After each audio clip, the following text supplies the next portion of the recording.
सबको जय मसीह की। आइए हम प्रार्थना करते हैं। सुबह के विषय में जाने से पहले प्रभु धन्यवाद करते हैं आज के दिन को, आज के समय को। प्रभु आपके हाथ में सौंपते हैं। पिता परमेश्वर, आज हमसे बातें करो और हमें सिखाओ। पिता परमेश्वर, आपके वचन के द्वारा धन्यवाद करते हैं। छोटी सी प्रार्थना प्रभु यीशु मसीह के नाम से करते हैं, आमीन। आइए हम एक विषय में जाते हैं और मैं आज एक कहानी पढ़ूंगा और स्टोरी बताऊंगा, जैसे कि पहला राजा के 12वें अध्याय में। और ये व्यक्ति सुलेमान का बेटा है और उनका नाम है रहोबियाम, उसका नाम है।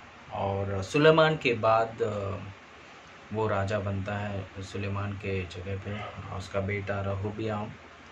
तो इस कहानी के 12वें अध्याय में, पहले राजा 12वें अध्याय में बहुत अद्भुत तरीके से एक चीज़ें वहाँ पर दिखती है। और इस कहानी बहुत अच्छी लगी मेरे को जब मैं पढ़ रहा था। तो इस कहानी में मैं शॉर्ट में बताऊंगा और कुछ हिस्से में जाएंगे हम इस कहानी के। हाँ, जैसे कि अब मैं इस कहानी को बताता हूँ कि रहोबियाम राजा बनता है। तो उसे जब लोग आते हैं कि तेरे पिता ने हमें बहुत भारी बोझ डाला है, अभी इसको हल्का करना है भाई। अभी जुआ डाल रखा है, कठिन अभी हमारे जीवन में बहुत सारी चीज़ें रखा है सुलेमान ने। अभी आप राजा बने हो, राइट। अभी सुलेमान का बेटा राजा बना है। तो उसके पास आते हैं लोग, तो वो बोलता है एक काम करो, मैं अभी कुछ बोल नहीं सकता, एक काम करो 3 दिन के बाद आओ। तो फिर रोहिब्याम उसका नाम है। तो वो बोलता है कि एक काम करो 3 दिन के बाद आओ। तो फिर लोग 3 दिन के बाद आते हैं समथिंग। उसके पहले वो राजा एक बूढ़े लोगों को बुला लेता है कि मैं उनसे कुछ बातें करूं, उनसे जानकारी लूं किस तरह इस चीज़ को मैं हैंडल कर सकूं। तो उस कहानी में मुझे जैसे देखते हैं कि वो बूढ़े लोग बोलते हैं कि भाई अभी वो बूढ़े जो रहते हैं सुलेमान के समय में उसके साथ साथ रहते थे, एंड जो भी मशवरा सलाह मशवरा रहता है उस समय में देता था। तो इसके लिए वो व्यक्ति वो राजा सुलेमान का बेटा रहोबियाम उसको बुला लेता। तो वो लोग उनको सलाह देते हैं और बताते हैं राजा को कि एक अभी 7वीं पंक्ति में बहुत अद्भुत तरीके से इस पंक्ति के बारे में ही मैं बात करना चाहूँगा। उन्होंने उनसे यह उत्तर दिया, यदि तुम अभी प्रजा के लोगों का दास बनकर उनके अधीन हो और उसमें मधुर बातें कहे, तो वे सदा तेरे अधीन बने रहेंगे। ओके, इस बात में मुझे एक चीज़ की दास बनकर और अधीन होना और उसके साथ मधुर के साथ रहना, एंड मैं इस बारे में बात सोच रहा था जब कि, और उसी तरह इस कहानी में और आगे जाते हैं। तो इस कहानी में हम लोग देखते हैं कि उसके साथ साथ बढ़ते हैं, जो एक बोल सकते हैं हम लोग कि एक दोस्त हो सकते हैं, या तो उसके साथ साथ बढ़ने वाले यूथ लोगों को उससे सलाह लेता है। तब वो यूथ लोग इससे ये सलाह देते हैं, तेरे पिता ने तो इन्हें कोड़ों से ताड़ना दिया है, राइट। तेरे पिता ने तो सुलेमान ने इन्हें कोड़े से ताड़ना दिया है, तू तो इन्हें बिच्छू से ताड़ना दे, राइट।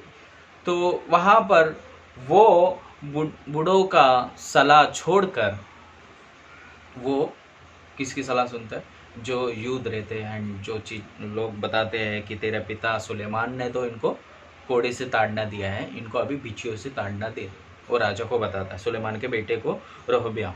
तो वहाँ पर वो बूढ़े का बात नहीं सुनते, राजा नहीं सुनता, और ये इनके बात सुन के उस तरह वो व्यवहार करता है। तो मैं एक चीज़ सोच रहा था कि एक अद्भुत तरीके से ये बूढ़े जो लोग रहते हैं, जो सुलेमान के साथ साथ थे, तो वो अच्छे सलाह देते हैं। बोलते हैं कि उन्होंने उनसे यह उत्तर दिया कि यदि तुम अभी प्रजा के लोगों का दास बनकर बनकर उनके अधीन हो।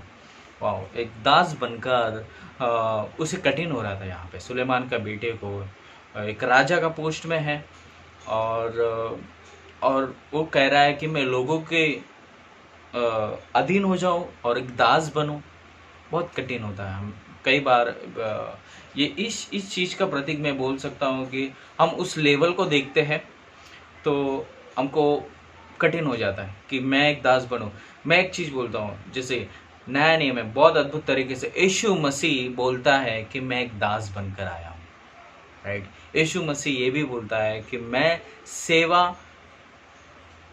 लेने नहीं आया, मैं सेवा करने आया हूँ, राइट। ये अद्भुत तरीके, वो भी परमेश्वर स्वयं परमेश्वर राजा था और एक अच्छे एक स्वर्ग में विराजमान था, है ना।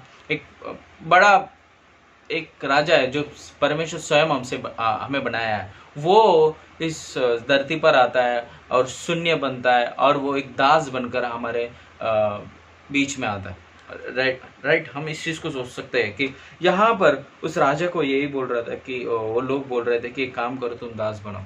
तो कई बार वही चीज़ें हैं कि मैं इस पॉइंट्स में मैं यही सोच रहा था कि कई बार हमको दास बनना बहुत मुश्किल होता है।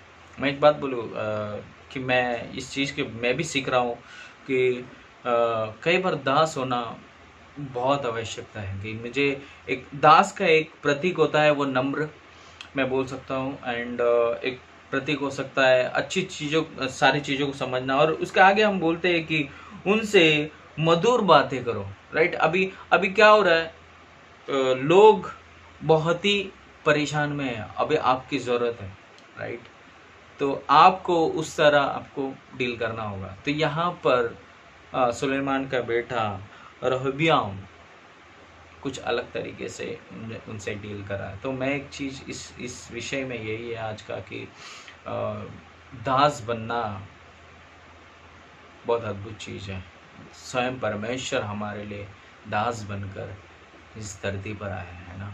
एक एक वो प्रतीक दिखा रहा है, परमेश्वर दिखा रहा है कि मैं कितना तुमसे प्रेम करता हूँ, राइट। दास का वो एक प्रतीक है कि वो हमसे वो इसलिए वो बोल रहे हैं कि तुमको उन लोगों के दास बनना पड़ेगा, तब जाके तुमको वो स्वीकार करेंगे कि वो, है ना। तुम कटिंग के वर्ड्स यूज़ नहीं कर सकते, कटिंग के चीज़ें तुम वहाँ पर नहीं कर सकते, जिस तरह उनके दोस्तों ने वहाँ पर बोला कि तुम उसने उसके तुम्हारे पिता ने तो उन्हें कोड़ों से ताड़ना दिया है, तू बिच्छुओं से दे। तो मतलब यहाँ पर कुछ अलग चीज़ें हो रही। पर मैं एक चीज़ बताना चाहूँगा इस आखिर में कि हम एक दास बनकर रहे, है ना। और वो भले ही कितने यस परमेश्वर स्वयं राजा था, फिर भी एक दास बना, राइट। यहाँ पर भी वो राजा है और लोग बोल रहे हैं तुम उस तरह रहोगे तो शायद उसके आगे लिखता है कि सदावा तेरे अधीन बने रहेंगे। अगर उस तरह तुम रहते तो सदावा तेरे अधीन रहते हो, पर तुमने उस तरह नहीं किया। तो एक चीज़ है प्रतीक की ज़रूरी है हमारे जीवन में, हम कितनी ही हमें परमेश्वर आगे जीवन में लेकर जाए, पर हमें ये चीज़ सोचना है कि हम एक दास है, परमेश्वर के दास है हम लोग, है ना। तो आमीन। आज का विषय वही है। Thank you.